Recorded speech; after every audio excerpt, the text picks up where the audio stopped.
You're listening to the Dark Side of the Mic podcast with James Nothing says no balls like your wife putting you on a diet. and Austin. Everybody's a freaking idiot to some extent. Some people are dumber than others.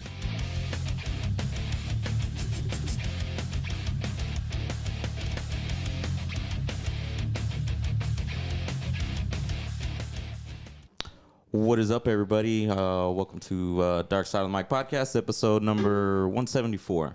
Glad I remembered that time. My name is James. It's Austin. Producer Drew. And today we have the man, former school board president for Lockhart ISD, and pretty cool guy, Mr. Steve Johnson. How you doing, Steve? I'm doing good. A little tired, but that's all right. Oh, yeah, Yeah. for sure, man. Why you tired? Been all over the place? Man, been working. You know, some people have to do that for a living. Yeah. I heard that. Not like Busby. Dang. Jesus, shots fired. I like how he says some people have to do that for a living and then looks right at him before he even says his name. Some people have I don't Got know, man. him. I was kind of lazy for like a year or so. I took advantage of the old COVID and all that shit. I'm thinking about letting myself get fired. For what? I'm tired of working. Yeah, you can't collect unemployment. Shit, I got a fat ass retirement I can just start collecting on right now. Just pull the whole thing. Uncle Also, Sam. I'm young enough I can start over again. Uncle Sam gonna get his hands in that cookie Fucking jar. let him dip. I'll get a truck and have my kid with it. Ah, damn. So yeah, let's just get right to the show. Let's dive right in. Turn Steve's mic up a little bit. His mic up. So yeah, former school board president, and we'll get into why you left and all of that stuff. But so tell me, how'd you get into all of that? And how long ago? Well, first of all, tell me what is a school board? What do they do? And more importantly, what is the president's job? The school board basically is the 10,000-foot view of taking care of the school. You're only looking at the big ticket items. You don't worry about personnel. You don't worry about who's hired and fired usually. You're just trying to manage the money, make sure the public gets their money's worth. I've never heard that saying before. Everybody, 10,000-foot view. yeah, That's pretty good, man. everybody pays taxes here, so you want to know your money's being managed well, and that's our job to make sure it's spent right. So you don't, everybody gets on there saying, I want to fire this person, I don't like this, or the head coach is this, or and you think that's what you do. It's not even close. It's, those decisions are left to other people. You hire people to do that, and if they're not doing their job, then they need to go too. So Yeah, for sure. What made you want to get into that? I was just at the time, my kids when they went to college, both of them, both my boys had to learn how to restudy. They weren't pushed, they weren't challenged, and so my daughter was still in school, and I said, I want to see you about making a difference. And you go in, you have all these preconceived notions of this is what I'm going to do or that's what I'm going to do, and it generally never happens that way. You don't have that control over any of that stuff. So it's I just wanted to make the difference. I loved Lockhart, went to school here, grew up here, raised here, and I wanted to see Lockhart thrive, and if it's going to thrive, you got to have a good school system. Yeah, for sure. So did you get into any other position before you're like, I think I want to be the president? Well, when you're elected to the board, and then the board elects the president. Oh, okay. So I was vice president once, and So you move around basically the whole time? Yeah, it just depends. You can reorganize at any time. They can reorganize every meeting if you want to. So holding president or vice president, that would just mean you run meetings or you run... You run the meeting, yeah. Yeah. And the only time I'm a school board member is when I'm on when I'm on behind the diocese. Mm-hmm. Other than that, people are like, "Oh, I'm the only time I get have any to say in anything is when I'm back there. Yeah. Other than that, I'm just a member of the community. I'm paying my taxes. Kind of like a else. spokesperson that gets to go talk for the community individually for... Did you get a lot of shit from people? All the time. That don't necessarily understand the position and hey, I want you to do this, or why aren't you doing that? Yeah, can you help me with this problem or this problem? And there's it's a chain of command like anything else. If I jump up and say, hey, you need to do this or you need to do that, then the chain of command doesn't work. because I've jumped Yeah. they've jumped over everybody. They hadn't, there's not Stepping on toes. Yeah, there's a grievance process, and if you don't like what this person done, then you start at the lowest level, and we try to handle it there. And then if it has to go to us, then eventually, if it comes to us, I don't want to be biased already. So I tell people, probably don't want to tell me everything that's going on, because I can't be biased going into it. If I already heard your side and I already know everything, then I'll have to recuse myself, and I'll be out of that decision making process. So, How long did you do that? I was there 7 years. I was on my second term, and I really only wanted to run one for one term, because I think everybody, if you're involved in the school, if you have kids in the school or you're interested, other people need to step up and do it. Yeah. We go to these meetings and people are there 40 years. Well, Wow. your ideas haven't changed in 40 years, Yeah. but the world has changed. That happens a lot in politics too. Yeah, and it's the same thing. So people, I wanted other people to step up and get involved. My kids graduated. I had a vested interest in that. I wanted to see Lockhart thrive. But my kids weren't there, so there's nothing that, I didn't have I had a vested interest only in Lockhart thriving. And so I wanted other people that had kids in the community that would, they're making decisions for their kids. Give them a shot. Give them a shot to speak step up. up, Yeah. Is that considered like politics, like the school board and all that? It gets political, Yeah. yes, yeah. You try to keep it out, but, your politics get involved all the time. And so, if you're about the children, then, you'll keep your political side apart. But, it happens all the time, and you see it all over the place that, because it's a non-political volunteer position. It's not a paid position. So you're volunteering your time, 2 or 3 meetings a month, and then, everything else that's involved with it. So these people that are there for like 40 years, like what's their incentive, since they're not getting paid for it? Like what is it? I have no idea. And I look Probably at like a position of power for themselves, maybe. To me, it's more of a pride. Hey, look at me, look what I'm doing. And, they walk in the community and they can say, hey, I'm the president or I'm the vice president of the school board. I never cared about a title. I just, I ran the meeting, and that's the only reason I was a president. I ran the meeting, and you decide what goes on the agenda. Yeah. And that's what the president does. You don't have any other power than anybody else, because if I vote no and everybody else votes yes, guess what? Yeah. It's yes, or vice versa. So I have one vote just like the other 6. And you kind of wrangle the meeting too if it gets sidetracked. You keep the meeting going, and you keep it. If there's a lot of discussion on something, you can let it go for a while, and then you're like, okay, we're talking about the same thing, let's move on. Or so if there's argument, and I always started the meeting when there's controversial. I said, hey, everybody's opinion's respected. Yeah. How long do the meetings usually last? It just depends. When I first started, they would go till 2 or 3 in the morning. Shit. And we were meeting just about once. Somebody got to bring coffee in. It was horrible. But once we got, things on, the right track and things were going well, they, 9:30, 10, so about 3 hours, 3.5 hours sometimes. And sometimes they were sooner than that. Depending on what's on the agenda. Depending on what's the agenda. And if the only time people ever come to see the meetings is when they disagreed with something or they had a problem with something. It's like something negative. They don't ever have something positive. Yeah. You never come for, hey, rah, rah, rah. It's always, hey, I didn't like this, or you're doing this, or, that's when you see them at the meetings. Yeah. And like the community parents and all that are encouraged to show up to these meetings? Oh, yeah. I mean, anybody can come. And, to me, it's, your kids that are going to these meetings, so you may want to, and they're always recorded too, so you can watch them on TV, watch them online. But, as far as the community interaction, the only time you get the interaction if it's something that's controversial or they don't like. Yeah. Do they take input from audience members? I mean, not audience members, but people watching that, are they live or anything? No. There's nothing like this. And if you want to speak, you can come speak.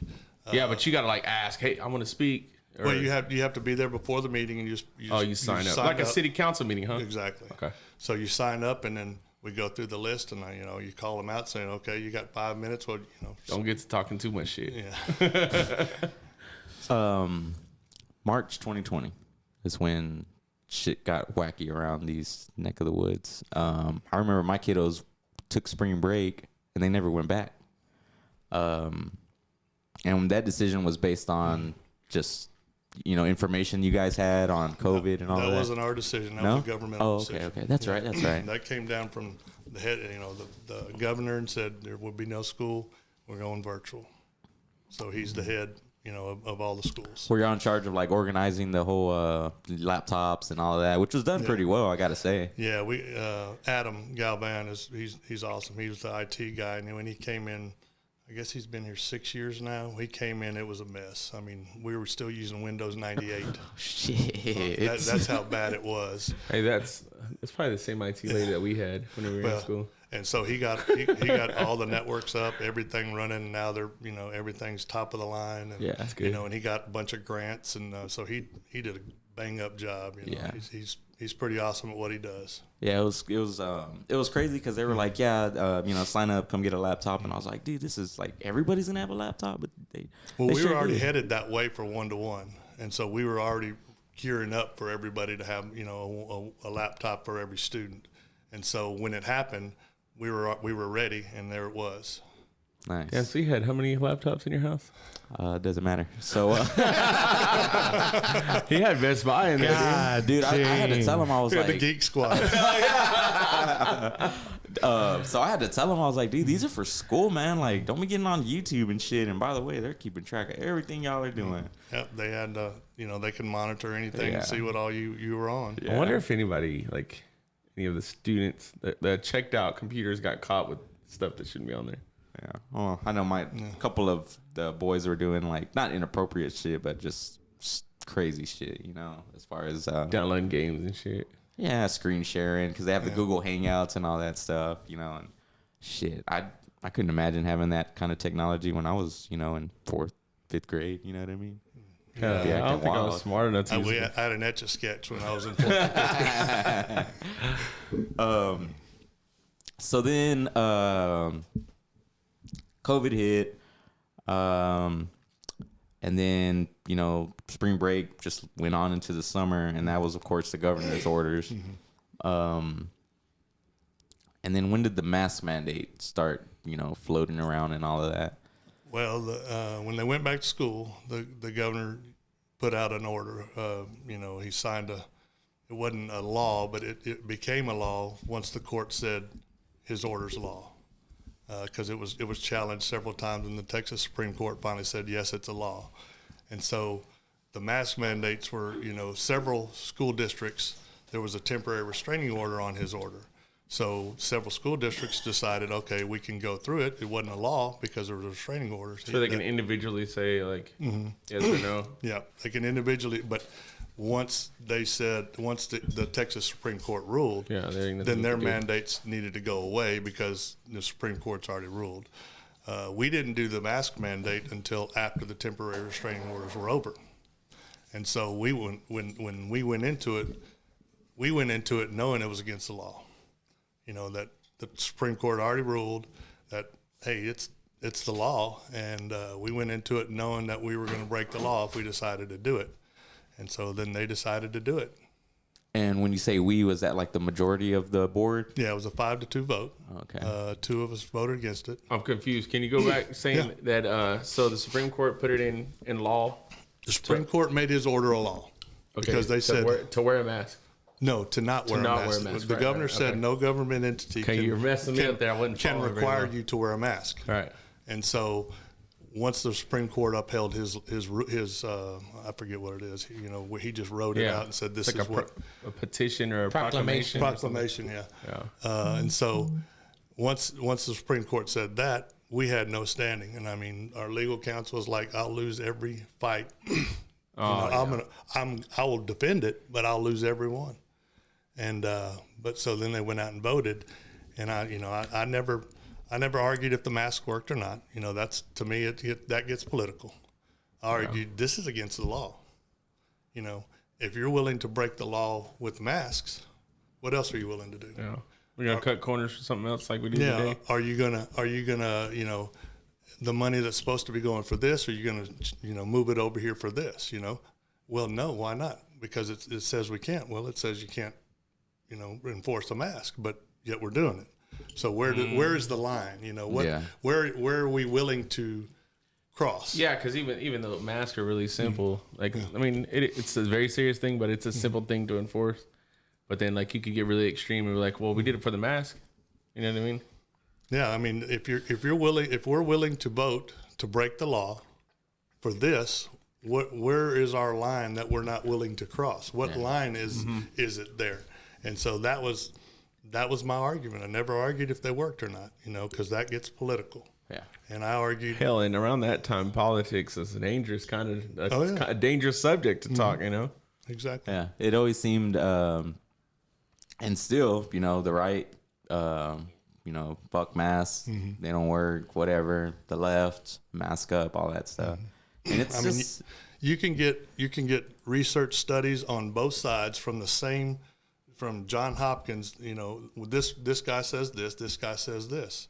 Which one do you believe? Yeah. You're going to believe the one that fits your narrative, and so that's political. And so I never, you can look back at any of the meetings. I never talked about do they work or not. Yeah. My belief is, they didn't work as like they're like supposed to advertise or. So if when I would walk into a store, if everybody else has a mask on, how am I hurting them? Yeah. You've got a mask on, you're fine. Why do I got to wear a mask? I feel that. But but that was my personal belief. But I never argued that point. I argued it's against the law. Yeah. I told my kids at the beginning, I was like, just wear your mask, just wear it. But it was crazy because once this whole shit started, they were like, don't wear a mask. They don't do nothing. And then they were like, yeah, y'all need to wear a mask, And then 2 masks. Yeah, yeah. Oh, man, that's so nuts. I don't say they do or don't work, but I can't fucking breathe with them on, bro. But I mean, and as a parent, you're gonna make the best decision for your kid. You love your kids. You want their safety first and foremost. So if a parent says, I don't want my kid wearing a mask, does that mean you don't love your kid? Because I think you need to wear a mask for the kid's safety. You don't love your kid as much as I do. Is that what you're telling me? Yeah. And that's just hard for me to swallow is, hey, we're doing it for kids' safety. We're doing it for the kids' safety. I said, okay, well, the safest place for the kids to be is at home in front of their computer. So we just need to go virtual for whoever wants to go. And I looked at the superintendent and I said, how much did that cost us? And he said, well, it'll be about $5 million. Oh, we can't do that. It can't do that. I'm like, whoa. It's about the kids' safety. Yeah. It's not about money. If we're about the kids' safety and we're truly about the kids' safety, then we'll go virtual. Oh, we can't do that. We'll lose too much money. And I'm like, but then it's not about the kids' safety. Yeah. It's about what you want, what everybody else wants. It's not about, if we're truly about the kids' safety, then that's what we would do. And so they would get like pretty heated in the like meetings and stuff? They would sometimes, yeah and I mean. Did they wear a mask? They did sometimes. I didn't. So y'all got to argue the point. You need to follow through with it. Right? I did have a guy come up to me before the meeting, and he's like, "Well, if you don't wear your mask, you can't be here." I said, "It's my meeting. I'll do it." Yeah, for real. No, I'm running this meeting. So, yeah. Yeah, good luck. That's good cool. luck I'll stand outside the window. We can mic me up, and y'all can deal with it. Yeah. So they ended up implementing. I think now what they have is like, past a certain percentage. It depends on, how many kids are out with it and this and that. It's still, but like I said, it's still against the law to do it. Yeah. And so, they did it twice. So what happens, when you go against the governor's orders and stuff, what are you putting the school district in jeopardy of? Of lawsuits. Oh, okay. You could, the Texas, who was it, John Paxton was I forget who was the lieutenant, lieutenant governor. I believe so. Who's attorney general. Andrew. There you go, Andrew. And he wrote us a letter. It was there. Hey, my dog. It's all right. You'll get it one day. He wrote us a letter. I'm dyslexic, fool. Ken Paxton. Ken Paxton. That said, we'll cease and desist, or you can be fined. And there was no. Is it you're fined per student? Are we fined per school, per day? So the attorney general was going to file a suit, or individuals? He would file a suit, yes. Damn. And there was, I think, 5 school districts that he sued, and they all backed off because when you're going up against the Attorney General, and the Supreme Court's already ruled, so everybody backed up. Fort Worth, I think, was the first one that they lost their court case, and so after that, it was pretty much done with. But they, Your dark siders have spoken. Oh, that's for later. That's Emilio for sure. Go up, Mr. Nuts. He said, where's it at? Any law or mandate that is repugnant to the Constitution is null and void. Chief Justice Marshall Marbury versus Madison. Damn, this guy knows his shit. That sounds like Yeah, it does sound like Daniel. It's Daniel. We got these two guys that watch on YouTube, and we've been trying to figure out who they are. So just ignore our side. Oh, that's fine. Conversation. It's been months, dude. It's been a year. we're trying to get them on. They don't want to come on. Yeah. They got good comments sometimes, though. But sometimes Margaret they just talk out Saldana, she said teaching with the mask was a nightmare. Well, I mean, when to me, your social interaction, you're looking at somebody's mouth, you're learning how to pronounce the words, especially when you're younger, you're watching their lips and how they move their lips to pronounce the words. And if you can't see any of that, you don't know if they're smiling, if they're happy or sad or mad, you don't know. And so the social interaction of, to me, the children was where we suffered the most because, growing up, if your dad gives you a look and with his mouth, you understand.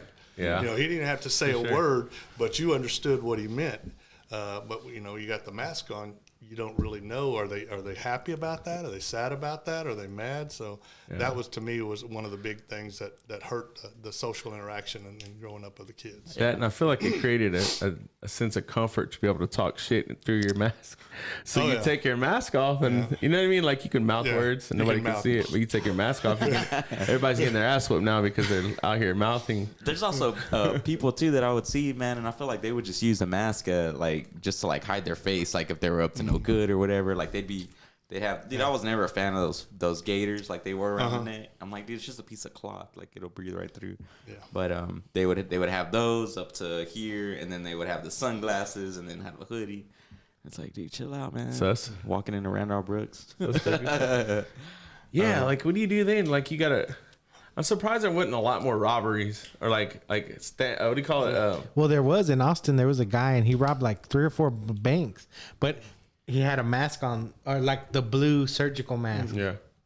Well, another thing is how many, the parents will send their kids with the mask, the homemade mask or whatever. How many times did they wash those masks? Yeah. If the kid's sick, is he just going to, he's coughing into it, or he continues to breathe the same stuff, because I never washed my kids' mask. You know what I mean? Yeah. So, unless you're washing them every day, or using disposables. But really with the disposable, it's like you got to throw it away after one time use. So I walk in the store, you need to throw it away because that's contaminated. So you need to use another one.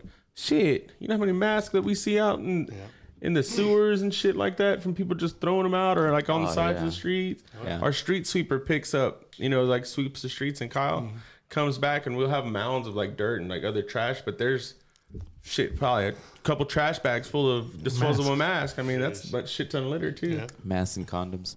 Yeah. The condoms are big. Dude. I was gonna say, Amanda, she works over there. She stopped at the stop sign, and there was a fucking used ass condom. Dude, so before this, my daughter had a dance recital type deal because she's on the dance team at the junior high, and we're walking up, and there's a fucking condom. Like, I know it wasn't used, but it was just laying there like on the side, and I was like, real fucking cute, Lockhart Junior High. Yeah. That fucking place is like a circus, dude. The junior high. Well, it's they're overcrowded. That's for sure. I mean, even after splitting up, what's at the junior high now? 6th, 7th, and 8th. Yeah, it's still 6th, 7th, and 8th. Yeah. We don't have no other schools for 6th, 7th, and 8th grade. We were the first class through there to go through 6th, 7th, and 8th. Yeah. And man, it's crazy to think that it's overcrowded. It was packed when we were there, though. Still, I mean, shit, I've seen it now. It's fucking, and there's so much shit. Like, how do you manage all of these kids? You know what I mean? They keep throwing portables up. We put a portable kitchen, a cafeteria up over there. That's crazy. But who the hell wants to? I mean, if you're a teacher, hey, we're going to move you to Lockhart. but you're going to teach outside in a portable. Who the hell wants to do that? You know what I mean? It's like being down a sergeant. Yeah. Yeah, that's pretty nice. Man, that's crazy. Especially because they built since we were there, they built like 3 more schools. Well, speaking of portables, so I live by the high school. They built the big ass high school, and then they still got all them portables. Well, we didn't finish it. Oh my god! They didn't finish? No, we still had one more thing to go, and that was the last bond. And so people are like, hey, we'll put up portables. It's good enough for me. But they took some down to put some more up, right? Well, those were old. They were trash. So yeah. That was the old kids' clubhouse. Yeah, Clubhouse. It smelled like peanut butter and ass. Yeah. Shout out to all you pregnant freshmen and sophomores Oh, when we were at school. Hey, at least the kids are grown now. But to me, it's a safety issue too. I mean, if somebody wanted, heaven forbid, come shoot school up, where are you going to go? You sit right there at the portables. All them kids coming out to those portable beds. It's not, there's not fenced in. There's no key card access. It's just a doorknob. Just a doorknob, and I mean, they open it up, and you sit right, and they're coming out. What's going to happen? Yeah. Were you part of like? I'm trying to think of when they started like remodeling the high school and all of that. I came like a few years ago. That bond passed before I was on the board. We were part of it, but it was it was basically a shit show. And the people we had in charge just my whole shirt came up. People we had in charge, they weren't contractors. They didn't know, and so we were listening to a general contractor just tell us, "Oh yeah, this is great. We'll do this," and it turned out to be shit. And so that's what we got for a lot of the money.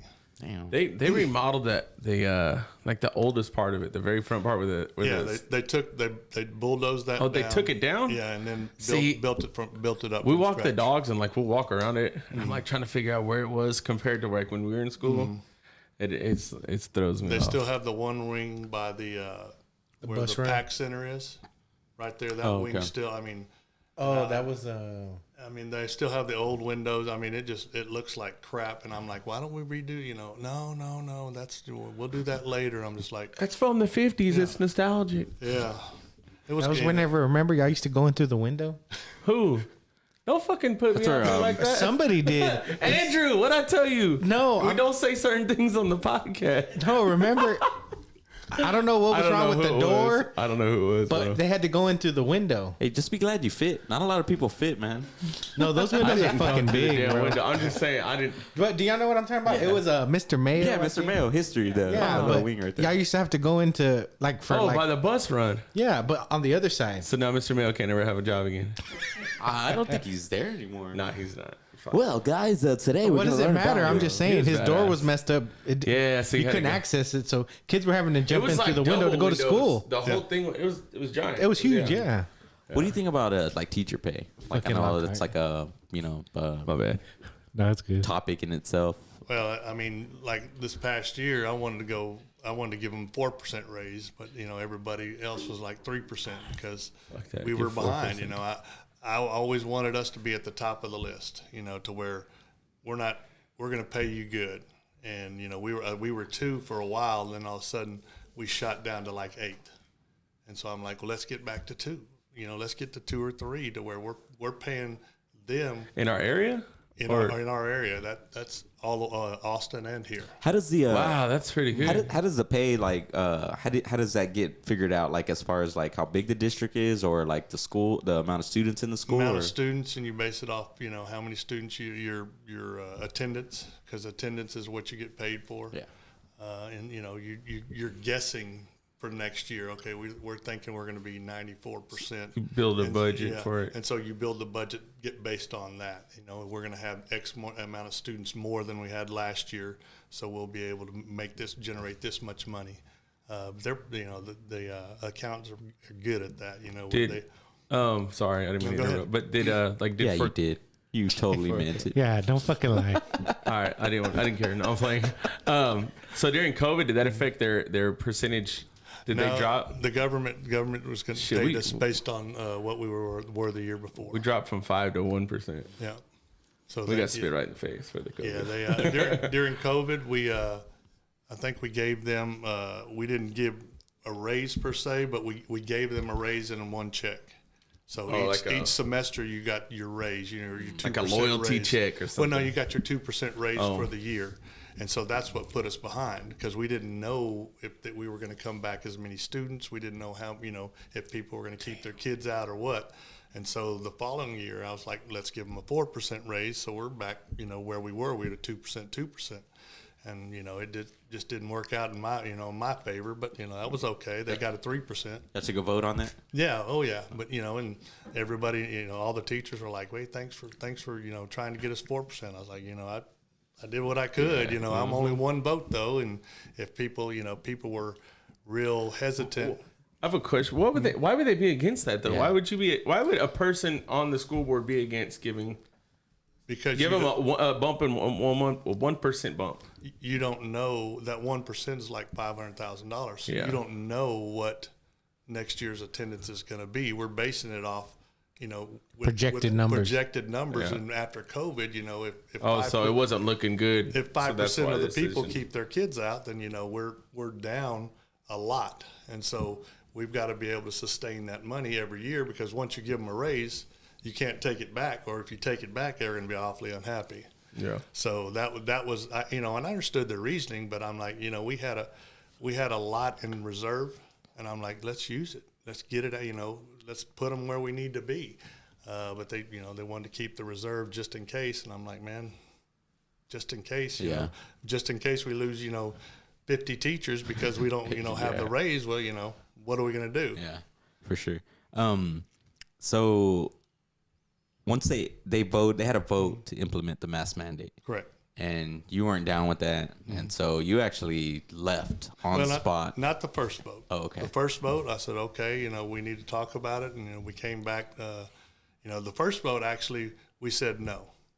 People don't realize we had a vote before this meeting, and they said no. Well, a couple of the people, once the numbers started, the COVID numbers started going up, a couple of people were like, hey, we need to have a meeting. Well, they called it when they knew I was going to be out of town. You think they did that on purpose? Oh yeah. So I moved the meeting. Said no, we're going to have it here, an emergency meeting. When I'm here, we're going to have the meeting here. Next week when I'm back. Well, no, I moved it up before I left, and so they voted, it was 5-2 vote that, hey, okay, let's implement the masks now. And so then the following, I think it was 2 weeks later, we had another meeting. We had a regular meeting. And so I put it on the agenda again.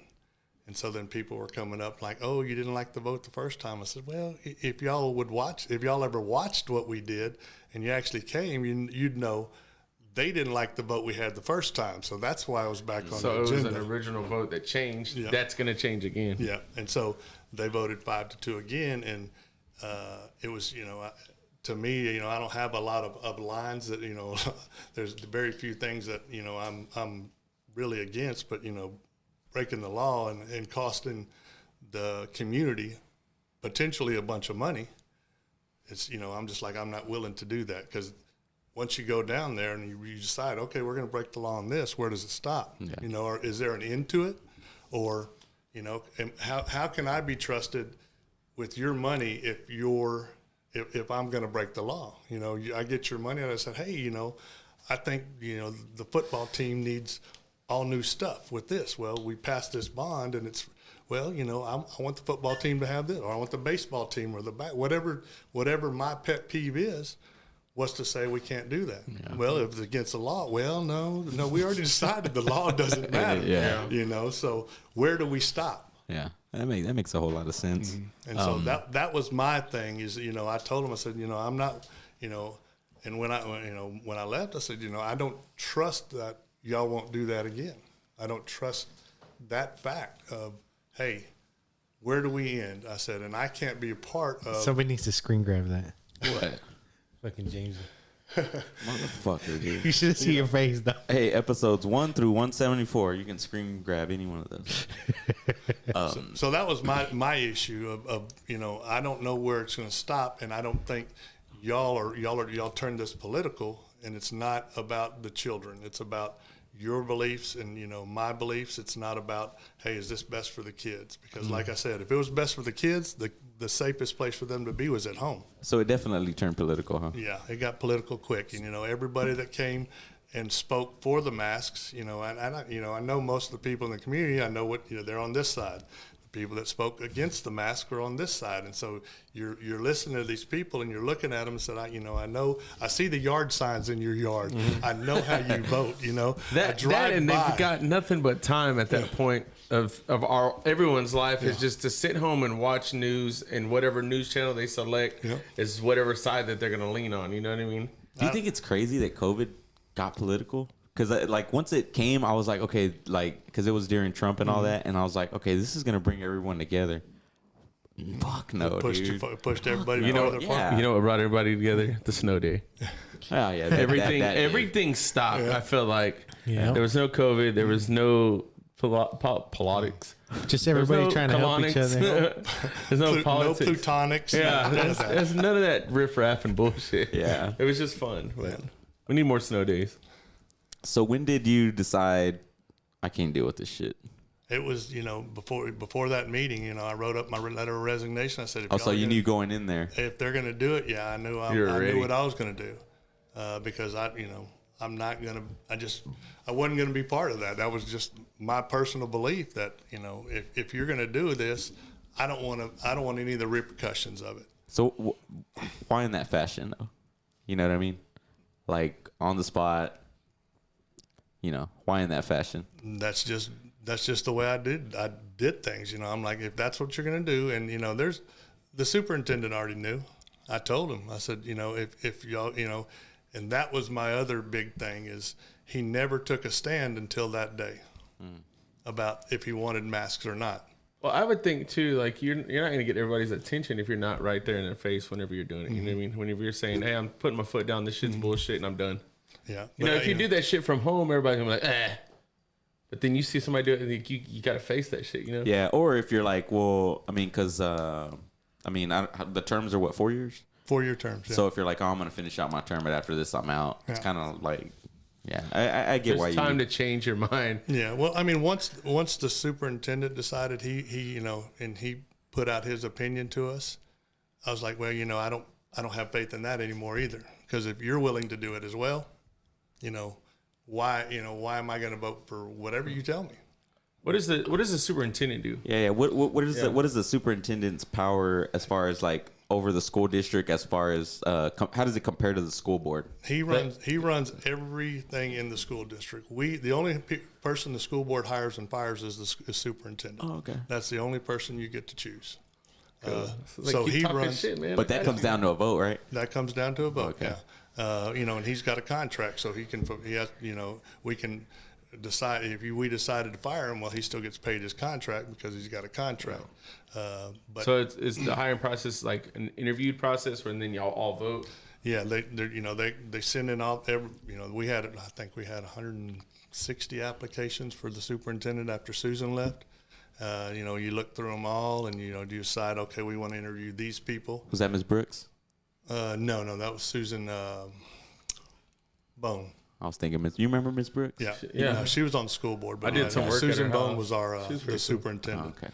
And so she did a great job, and then she went to Aledo and is making just tons of money right now. And Aledo up there by west of Fort Worth. Sirens are coming to shut us down already. They've already won they won 2 state championships in football while she was there. So she's having a good time up there. And doing well. I'm hoping we win 2 games. What about like the hiring and firing of like coaches and stuff? That's all the superintendent. Oh, okay. He'll ask, like when he hired the AD, he asked our opinion. And we gave it to him. I said, but it's your decision, because if he didn't make it, guess what? Well, I'm holding you accountable, because you're the only person I get to hold accountable. I don't, the coaches are his decision. Are you into like Lockhart football and stuff? Am I what? Like, are you into like the football, like Lockhart football and stuff? Yeah. So this past year I started doing some work for a recon athlete. They do like they promote like student athletes, trying to get them to that next level, like collegiate level. Because shit's crazy now than what it was like 5-10 years ago. You got the internet. Everyone has their own little bio, and you got your huddle film, and there's so many ways to promote yourself out there. But yeah, so I went to the majority of the home games here, and you kind of I never gave a shit about Lockhart football, but going to those, you're like, man, I went to the first game. I was like, man, shit looks pretty good this year. And then we lost the game, and then we lost another game, and I was like, what the fuck, dude? What's going on here? And they also did some upgrades to the stadium. Does that go through the school board as well? That was with the bond. Oh, okay. The bond previous. And like I said, that was already decided what they were going to do. And I wasn't happy with what they decided to do. You don't even have a middle exit. You only can exit on the two sides. Yeah. So if something happens, guess what? Oh, safety factor. Yeah. You don't have that middle exit. And in order to do that, you got to redo a bunch. You talking about in the bleachers? In the bleachers, okay. on the home side now. Shit, I don't think I've ever even been to the new field. Yeah, you get on one side and you got to walk all the way across, or you can enter on the field. Yeah, well, halfway through. Yeah, but it's always locked. Yeah, it's usually locked. So. Yeah. There you go. So, with the decisions on the football field like that, y'all are the ones who make the. You say you don't. It was done on the bond, but if we wanted to do the bond, the 2014 bond.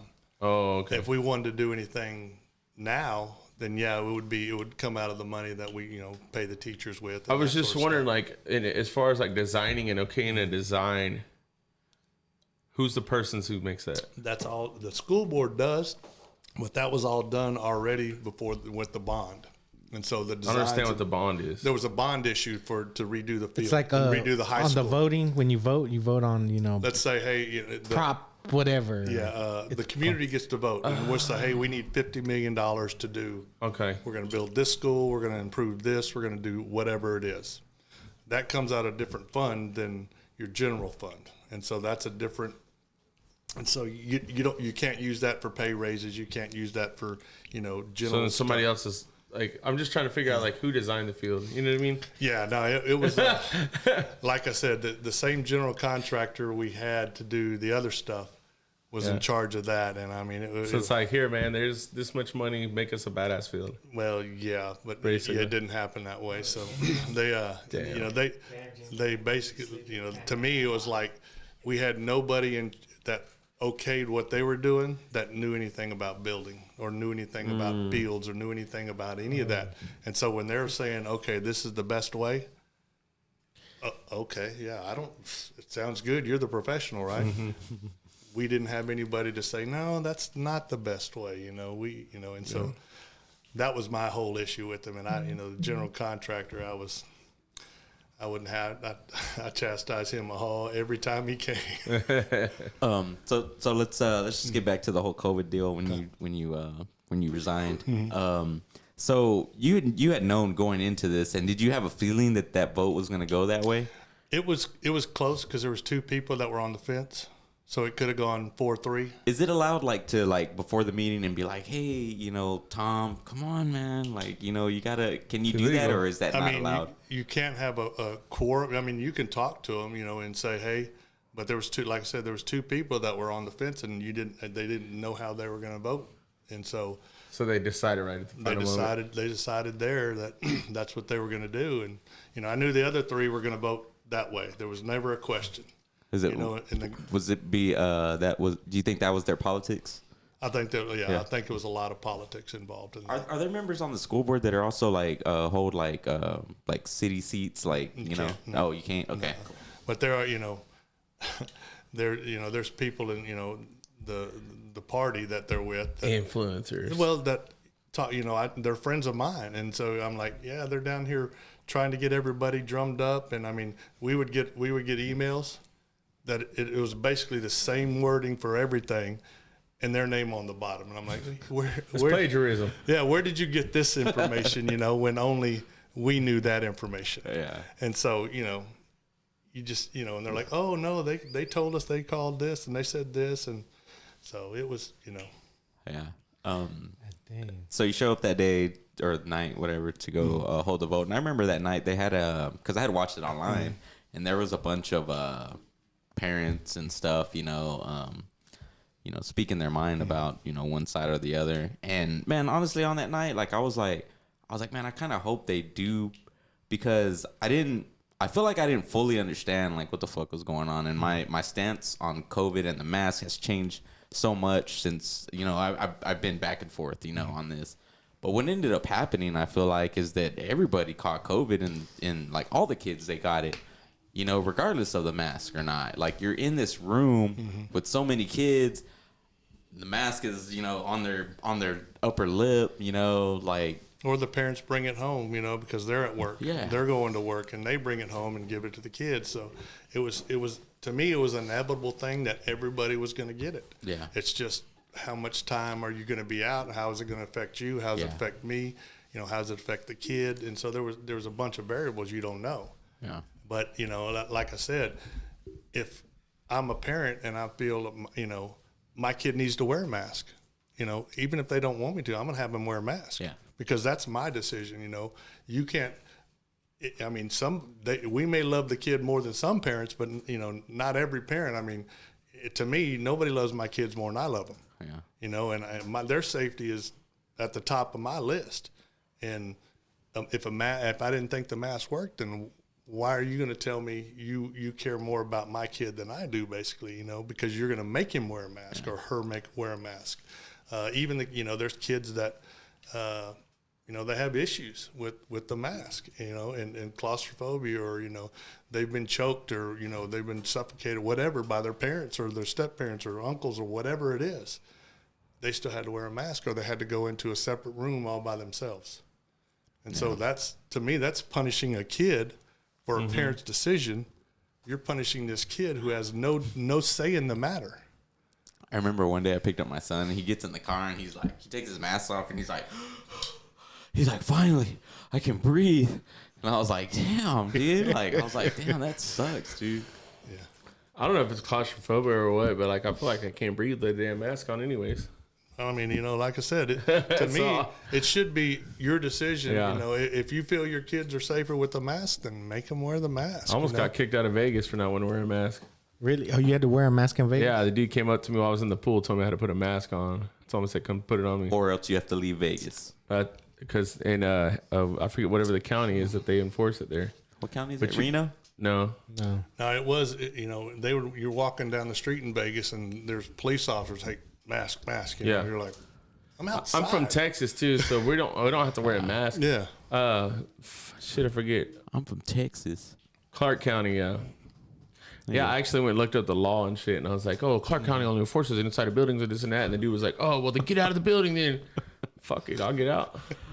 I mean, I'm on vacation, dude. I don't have to worry about that shit. Yeah, I don't know, man. I haven't worn a mask in so long. Honestly, I feel like we're like at the tail end of it, but you never know with this shit, man. Depends on who wants to bring it back up. Depends on who you want to talk, who's talking about it, you know. Or the next variant. Yeah. There was like, so I saw that there was like a what was the last variant? Omicron. And there's like there's like sub variants of Omicron, so that you have COVID, and then you have Omicron, and then you have like these two others. It started out with coronavirus. Like, what the fuck is going on here, dude? Started out with the bird flu. So it's like coronavirus, and then COVID is coronavirus, and then everybody stopped drinking Corona. People didn't like the Corona name, so they called it COVID. That's definitely Daniel. When tyranny becomes law, rebellion becomes duty. He feels like Shakespeare right now. I know he does. And he's like, oh, that's a good one. Man, I've been holding on to that one. Mr. Nix. Yeah. Nice name, there was fucker. a dude on there. He said, this guest has a dope-ass voice. You ever thought of... I have a face the radio loves. It's a slick back. It's Emilio. You ever thought about having a podcast? I haven't, no. Just talk shit. No. I do that anywhere I go. Anywhere I go. So after you stepped down and resigned, did you feel? I mean, how did you feel after that? I mean, I enjoyed what I was doing. I really did enjoy being on the board. You think it was unfortunate that it had to end like that? I think it was, but you know, and I have teachers stop me and like, you know, hey, you know, we need you back. Will you run again? I'm like, hell no. It's like once you Well, I was gonna say, what if you got a different what is it, director or? Oh no, the superintendent. No, Superintendent. I could run again this time, but I'm, you know, it takes time to do it right. it takes time. You can't just show up to the meeting and listen. They send out packets and they send out all these things you read, and you got to study up. And it just takes a lot of time. You got a campaign as well, Well, I mean, to have the votes, yeah, but when you're on the board, it takes a lot of time. If you just show up and you listen to just part of it and you don't know all the backstory of it, then you're voting on something. To me, you're ignorant. You're voting on something you have no knowledge about, but somebody's, said mouth that it's their opinion or whatever. And so, if you don't know what you're voting on, then you're pretty ignorant. Yeah, uninformed and all that stuff. Which I feel like a lot of people, man, they're just uninformed about a whole lot of stuff, and they repeat the latest headline that they saw on Fox News or CNN or whatever you watch. Yeah. Or you got them people that see like a tabloid, like a headline. Yeah. They read it and they don't read the information below it. And then they see that's like what is it? That's probably like 85% of people. Yeah. They see something online and they're just, it's like, just a headline or something. Yeah. And then they don't read the full story. To me, they need to, you need younger people involved in it, and people, like I said, people with children, you get, there's a lot of retired people on there right now. What is, they ain't had kids in 30 years. Yeah. What do I know about raising a kid, a kindergartner right now, and what they're going through, because they're going through something totally different than my kids went through. That's good though. It's a whole different, it's a whole different area. I mean, yeah, you can learn about it, but what do you really know about it? You're not there every day with those kids. You don't know, you don't see what they're doing. You don't hear from their friends. You're listening to older people. Yeah. And their opinions, and stuck in their ways. Yeah, you've already, and when I went, at first, I had my opinion, and that was the way it was. But then, eventually, it's like, well, is it about the kids or is it about me? Is it about what I want, or is it about what's best for our kids? Yeah. And so there's a lot of times I'd go into the meetings and I'm thinking, okay, I'm going to vote this way. And I would listen, and I'd analyze, and you read and you see what's up there, and I'd vote the other way because, okay, that makes more sense, and it benefits the kids, But if it was about me, I'd have voted this way. Mm-hmm. But if it's really about the kids, you got to be honest and think about who it's for, not for your opinion. And there were several times that I didn't necessarily like the way it was going to go, but it turned out beneficial for the kids, and so that to me was more important than my opinion or what I have to think. And pride, after the first year, my pride was like, man, I got whatever's best for the kids, and that's the way I voted. It wasn't about me or my, because my daughter was a junior, so I know decisions I'm making for the school district aren't really going to affect my daughter. No. They're going to affect the kids that coming up. Yeah. And so I wanted all the kids to benefit. How do you think Lockhart? I mean, it's not over yet, but how do you think Lockhart handled COVID? Like, if you were to grade them, I think we were one of the leading districts. I mean, the whole internet thing. We had people from all over the country calling saying, "How did y'all get internet talk?" Because we don't have a lot of rich kids out in the country. Lytton Springs areas. I mean, they've got. I was gonna say Dale, Lytton Springs. You got families living in a single wide trailer, and there's eight or 10 people in that trailer that, they have no internet, and so to be able to provide internet for them, so they didn't have to go up to the school, sit in the parking lot for hours to get internet. And damn, that would suck. But yeah. So did y'all have to pay for that, or did? Yeah, we paid. I was like, I think it was $500,000 or $600,000 for us to get towers up and to put it in, and have everything done, and then it's a recurring. So shoot, Wi-Fi from the school.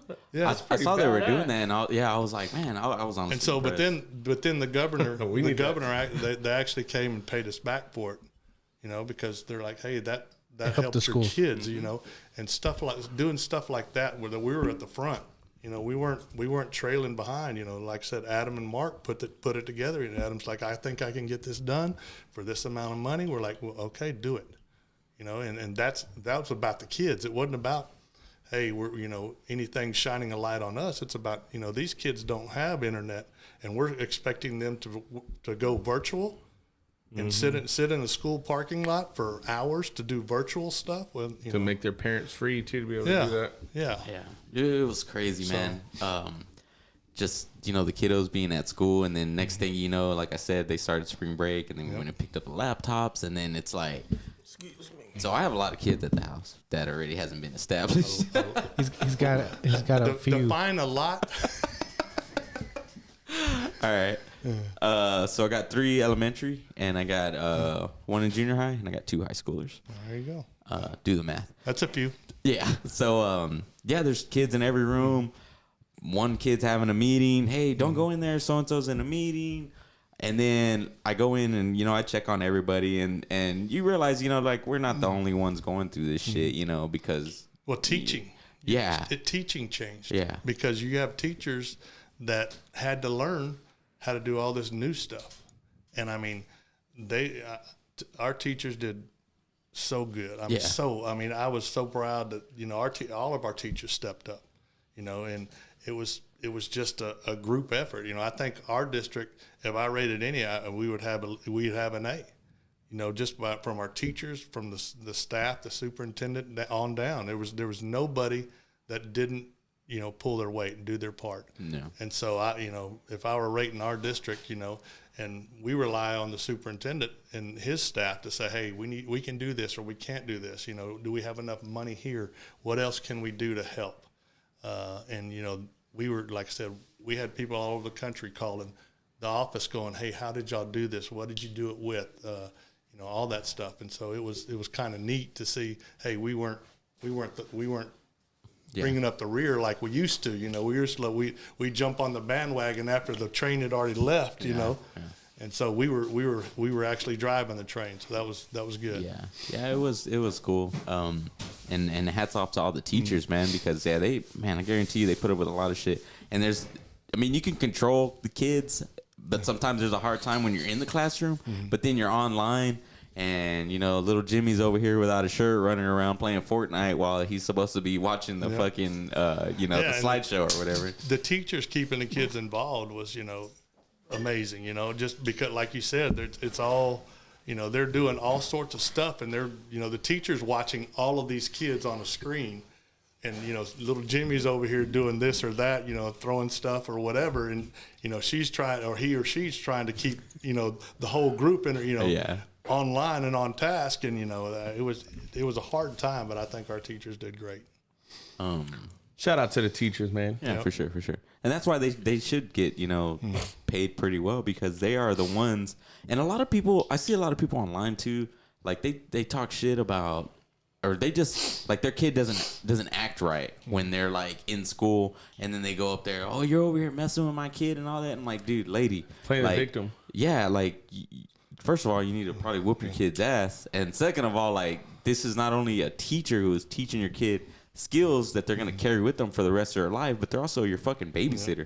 Well, you know what I mean? The teachers are teaching things that we don't even know what those kids are going to be doing when they get out of high school. So you're having to teach, you know, things about life, not just X's and O's or numbers. You know, you're teaching them don't ask me about X's and O's. How to learn stuff, how to actually learn, because, you know, a lot of the jobs that they're going to be going into haven't even been created. You know, who would have thought, you know, Tesla was right up the road, you know, with all this stuff. And, you know, you got to be, you know, you got to be on the ball to go there. Yeah. And so there's a lot of things that our teachers do that aren't seen, you know. And, well, when they started, you know, I was the first board president. I said, here's what we're going to do.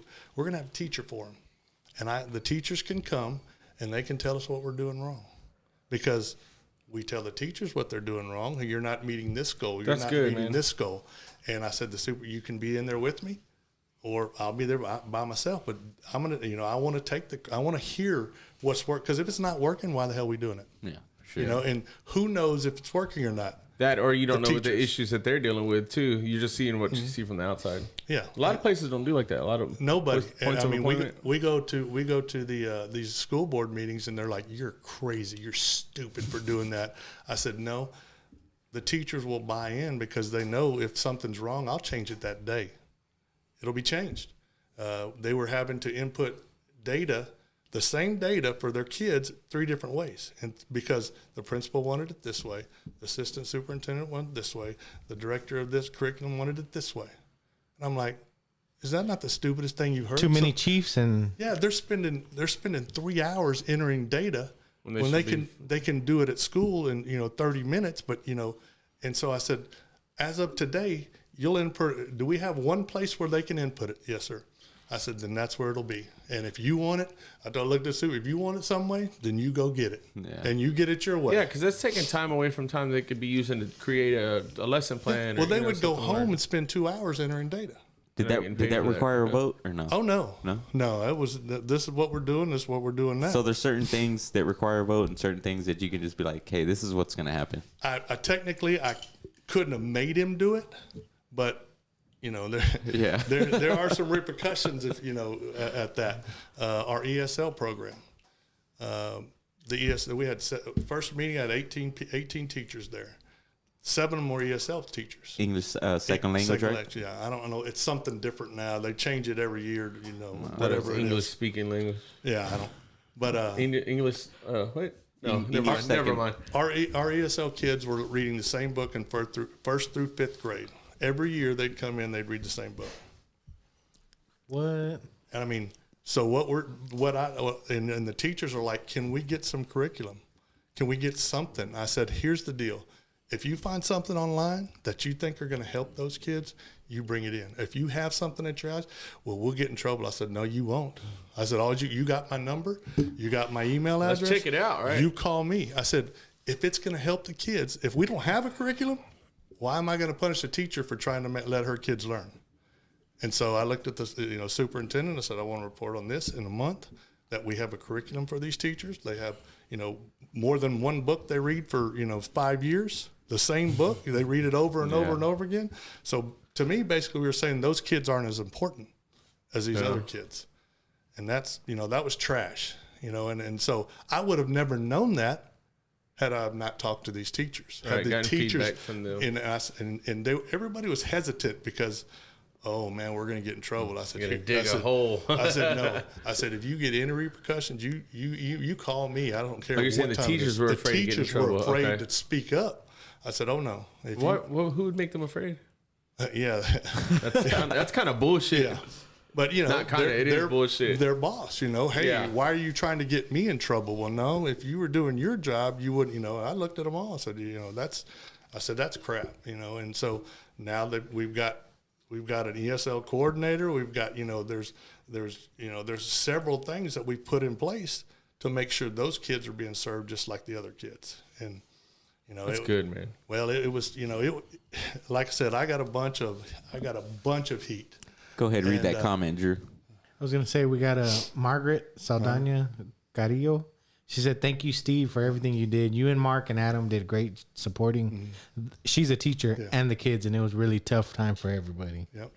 And you got people in here like Joe Gonzalez. He said, I stayed right by my kid's side during virtual. He's like, if I wasn't there, they wouldn't have learned. Some kids are like that. I mean, virtual was hard. Some kids aren't gonna learn virtually. Mm-hmm. They have to have that interaction. They have to have the teacher come and talk to them and say, hey, this is how just because they're hands on. I've got. That's what I was gonna say, especially for the factor that they don't really understand why they're doing it at home. They just know I got to look at this computer and I'm not at school, so I get to jack around, right? Yep. Yeah. Little kids don't understand. Like my nephews, they didn't understand it for the longest time, but then they caught on. Yeah. They figured it out. Yeah, I know. But your nephews, they got Jimmy over there teaching them the extra stuff. Jimmy's going above and beyond. Yeah. I'm trying to get my kids at the Bertram School of Learning. Field trips daily. I'm trying to go there too. Shit, 2-3 times a week. I missed out a lot in school, man. There's a lot of things that I wish I'd have learned in school that I didn't. So your time at you enjoyed your time, I did. I enjoyed it. I enjoyed doing it. And I think, if you want your kids and you're involved with your kids, everybody needs to do something to help out, because we're send our kids to the teachers and say, okay, y'all are babysitting my kids. When I grew up, if my teacher said, hey, Steve, do this, my parents didn't say, hey, what did you do to my kid? Yeah. I got my ass whooped. Playing the victim. I got my ass whooped, and then he's like, okay, what happened? After I got my ass, you already got your ass whooped. You might as well tell me, I right? feel like that's more of a more common thing for like our age, our age group. What would you call us? Millennials, right? Yeah. I don't know where like that where happened. it turned into everybody wanted to play the victim whenever they got their ass caught doing shit they weren't supposed to be doing. It wasn't me. They're picking on me. They're I'm Take responsibility, because that's going to follow you for the rest of your life, not being able to do that, and then you're going to be fucked. Yeah, big thing I push on my kids, man, is accountability, because you got to have accountability. I always told my kids, I said, here's the deal. If your teacher calls me and you're acting up and you're not changing, I said, you will always be known as a kid who got his ass whooped in the middle of class. Hell yeah. I'm walking in the classroom and I'm snatching you up and I'm whipping your ass. And I don't. They can call CPS, they can call whoever. That's my kid, and I'm gonna discipline my kid, because if the teacher says this is what you're doing, that's what you're doing. Yeah. There's no ifs, ands, or buts. I accidentally whooped a couple bad kids in the school, plus my son. I had an incident. Well, I mean, my son, he kind of like he was just acting up, but he would always tell me all the time, "Dad, it wasn't me. It wasn't me. This person pushed me, so I punched him, and I'm just the one that got in trouble." And one time they had called me and they were like, "Yeah, he's putting his hands on students," and I was like, "Man," but they gave me like a vague description. So I just got off work, so I went to the school and I was like, "Man, I'm tired of this shit, dude." So I went over there. I was like, "Hey, I need to speak to somebody about, my son. Apparently he's in the principal's office. Like, I need to know exactly what went on." And so they brought him out. Assistant principal came out. What kind of energy you have with that? I just want to picture it. Yeah, were you mean mugging? Were you mean mugging? Like going like, "Hey, I need." I was mad, but I know how to talk to people. You know what I mean? Yeah. Like I told them, like, they knew I wasn't fucking around. Yeah. The dude at the fucking at the what do you call him, the secretary, he was all like, "Oh, okay." Hey, so he's like, "Oh, that's a pissed dad." I know what that looks like. And then you went in there smelling like barbecue. And so, anyways, they come out and and so the lady, she tells me, and she was helpful, informative, understood I was concerned, told me everything that went on, and she was like, "I have him writing sentences right now." I was like, "All right, cool." I was like, "Do what you need to do," and I was like, "I'll see you at home, bro." And then she's like, "Okay, go back." That was probably the worst part of it. Go back. Waiting And then, to get home. As they're walking off, she was all like, "Yeah, you thought Dad was coming to save you, huh?" Damn. And I was like, "Hey, let him have good. his shit. He fucked up, man." What else do you do, man? Well, right now I have a golf course that I own up in Garland.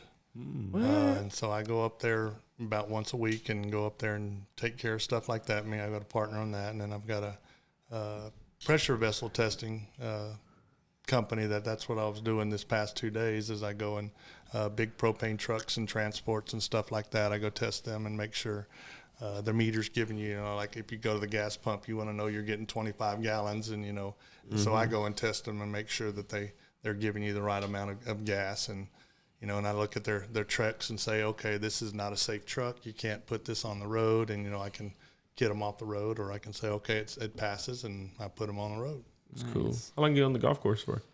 We're going on. This is our 3rd year.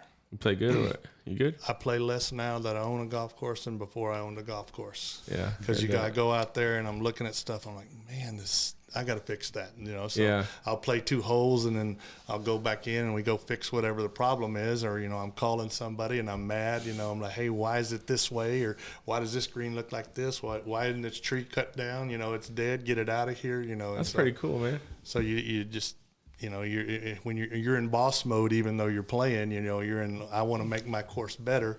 How am I going to make my course better? So you're always looking for the little things. So when you say different color greens, do y'all actually paint the greens? No. It's hey, this green is not, it's not rolling. The ball's bumping. So it doesn't roll right. Why is this green different than that green? That green's rolling good. This it's like one's faster than the other, and then you got one that stops. Yeah, but when you're a better golfer, like not me, but the better golfers, when they come out and play, they want the ball. You always want the ball to do the same thing. If it goes left, you always want it to go left. You don't want it to hit a bump and go right.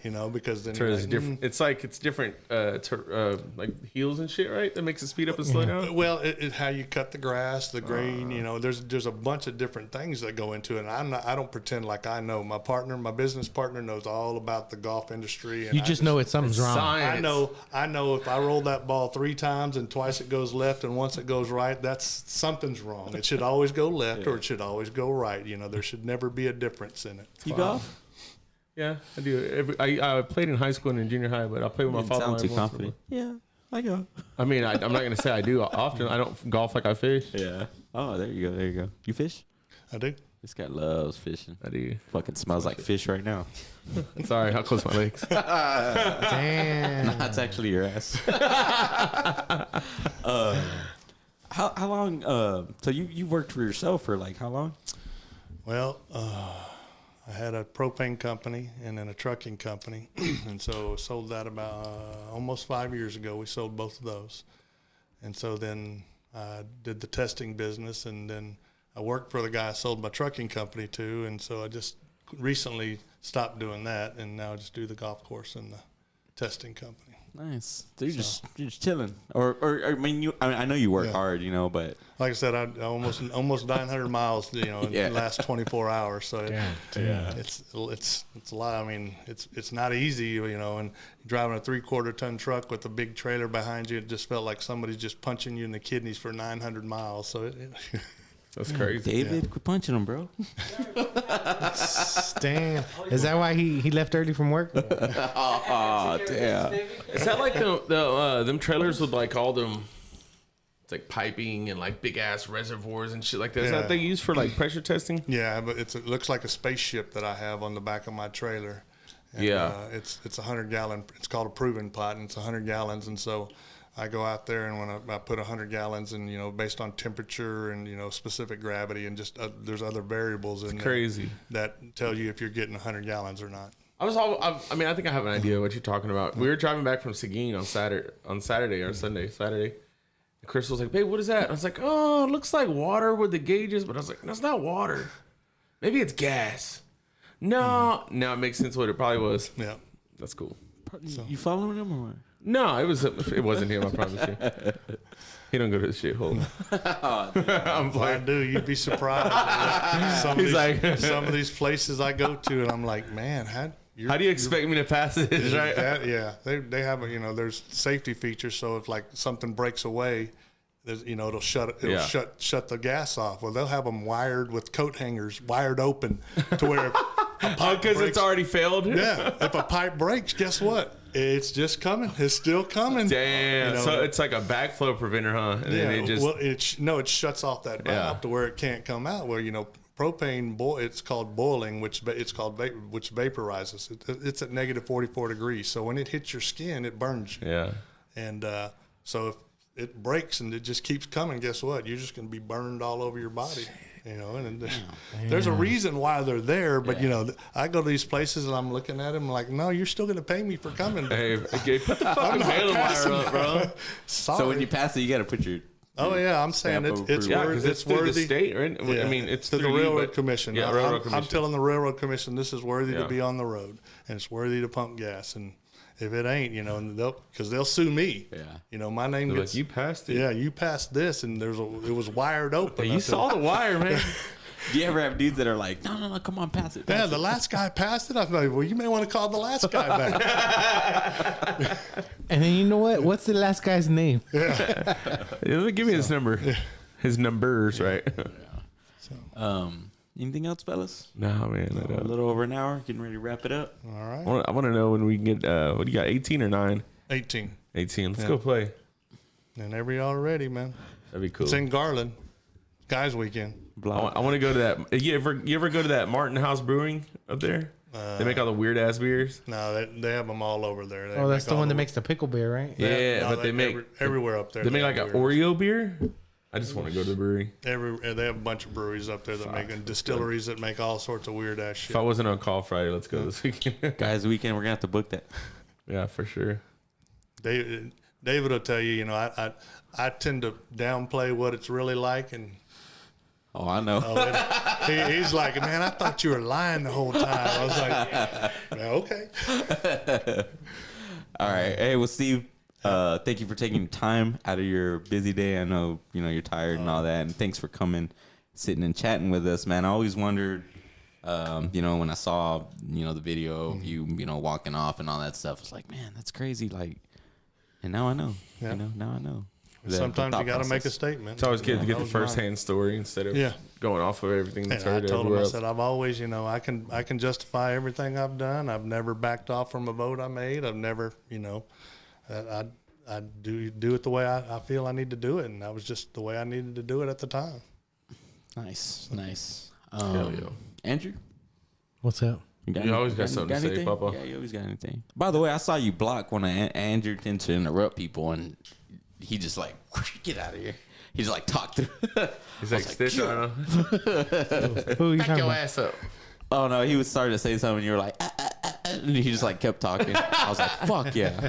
I've been married a couple times. So God damn, that's fucked up. Hey, Yeah, there you go. that's Andrew the tape boy. That's messed up. That's Tape messed boy up. Drew. What? That's messed up. Methed up. All right, Okay, guys. I got a would you rather. Okay. Oh, Y'all here ready? you This go. for everybody. So would you rather be in a zombie apocalypse or a robot apocalypse? Would you be against robots or Zombies, for zombies? sure. zombies. You ain't fucking with no robots. Robots. Dude. You ever dude, see Terminator? Have you ever seen Moonfall? Moonfall? No, I haven't seen. Watch Moonfall.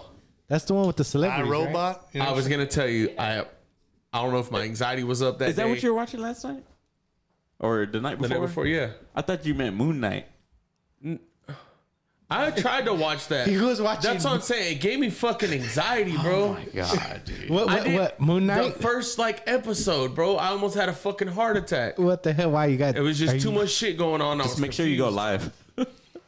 You're having a heart attack. No, I was like, Crystal, you got this or what? She's like, fuck no, I don't know what's going on. It was everywhere. It was. Y'all ready to bring it home? Yeah, let's bring it on. All right, everybody, thank you for watching. Steve, Appreciate it. yeah, thanks for coming. Had a good time. My name is James, It's Austin. Producer Drew. and we'll see you guys back here again next week.